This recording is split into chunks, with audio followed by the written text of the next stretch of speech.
sunny July afternoon, and Mr. and Mrs. Bold, Uncle Tony, Miranda, and Mr. Macnumpty came along with all the other parents and relatives to watch and cheer.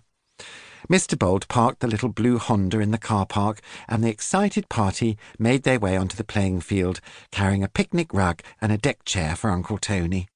A crowd of spectators had already gathered, and a few eager parents had been there since early in the morning to get a good spot. Some people really can get over-competitive on a sports day. Mrs. Bold was wearing a nice floral summer frock and one of her self-made hats. This one was specially designed for the occasion and featured bunting, water bottles, fruit, and several pairs of plimsolls jauntily bobbing up and down on springs. It was a little top-heavy, and she needed to hold on to it to stop it toppling over to one side.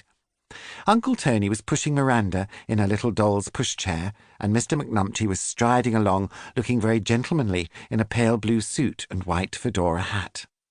Mr. Bold could hardly contain his excitement about the proceedings. "Come on, you Bolds!" he shouted. "We are the champions!" "Hush, dear," said Mrs. Bold. "It's a fun sports day, remember? It's not the winning that matters, it's the taking part. Mrs. Millin, the twins' class teacher, says they're all winners at this school." "Well, I know, Amelia," he replied, "but we both know that's not true. Look at that boy over there," he said, pointing to a little chap who was busy picking his nose and wiping it on his shirt.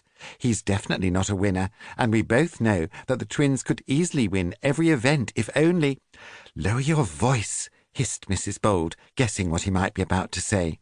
"If only they didn't have to run on just 2 legs," whispered Fred. "A hyena could outrun a human any day of the week if we were back in Africa using all 4 legs. "I know," giggled Mrs. Bold. "What fun that would be. As it is, we rather struggle waddling about on our hind trotters. Poor Bobby really wasn't looking forward to today. He's sure he'll come last, and it's very frustrating for him.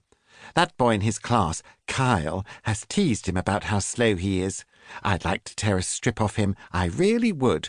I can feel myself starting to growl just looking at him. Oh, oh." Now, stay calm, old chap," said Mr. Macnumpty firmly. "Coming last is a small price to pay for the life we lead, a lot more civilized than out in the wild, remember. We're happy living as humans, and we want it to stay that way." "Quite so," said Mrs. Bold, licking her lips and waving to Milly's father, who was setting out a picnic of lovely-looking ham and cold sausages he'd no doubt brought from his butcher's shop in Teddington High Street. "I just hope Bobby's remembered to tuck his tail into his shorts properly." "I think it's time for a joke," said Mr. Bold.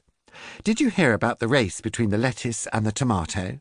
The lettuce got ahead, and the tomato was trying to catch up." Just then Mrs. Millin approached the Bolds, smiling brightly and holding a clipboard. "Good afternoon, everyone. How lovely to see you. What a clever hat, Mrs. Bold. One of your own, I imagine." "Yes, Mrs. Millin," said Amelia, giving an unnecessary curtsy. "Splendid. How creative you are." Mrs. Millin raised her clipboard and produced a pen. "Now then, can I put you both down for the parents' race? It's a lot of fun." "Oh, we like fun," said Mrs. Bold, nodding. "Count us in." "Jolly good," said Mrs. Millin, marking their names on her clipboard. "Best of luck." Just then there was an announcement on the loudspeaker. "Ladies and gentlemen, boys and girls, the first race of the afternoon is the 3-legged race, starting in 2 minutes. "Oh, Bobby and Betty are in this," said Uncle Tony. "Let's get a place at the front so we can cheer them on." Chapter 2.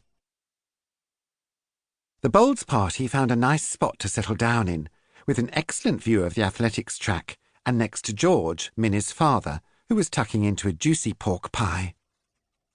"What a lovely spread," declared Mr. Bold, his mouth watering as he looked at the plate piled high with sausages.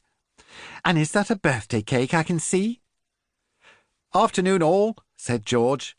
"Yes, it's Minnie's birthday today. I thought a picnic might cheer her up." "Cheer her up? Oh, what is the matter?" asked Mrs. Bold, concerned. George sighed.